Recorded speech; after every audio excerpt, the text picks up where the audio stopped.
umusitari nemeraga Jay Polly mwana yanyu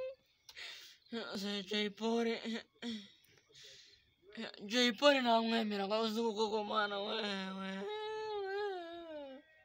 se wa mwana ko mbona urimo kurira wabaye iki izi saha ko mbona muri izi saa 10 muri izi saa moya ko murimo kurira wabaye iki babyihore ntago wewe mumenye ibintu byabaye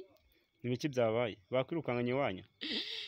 iwacu ze ntago Jay Polly se ubwo ntago yagize ubimenya amakuru ya Jay Polly kamwe koko mamuri he ntago mukurikirana za radio Jay Polly byagenze umukecuru avangu radio zanyu ziba zibe ku misego goye kujya utagira ku misego ntago byumva Jay Polly byagenze gute ntago se yapfuye ko numvaga ko nari numvise ngarafunzwe yaje gupfira muri gereza ibyo byo wibimbaza ntago ndabimenya we nangorenya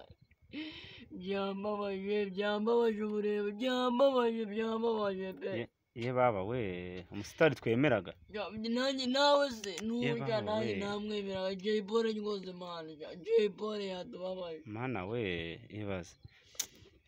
gusa Imana izamwakire mubaye kabisa azagirira ukuri dashira Jay Polly namwemeraga ye baba we zubuko nzongera kuri present indirimbo zubu nagendaga ngo ibyo byabagarize Jay Polly njyarambabaje njyabwo reka nigendere nta kundi ihangane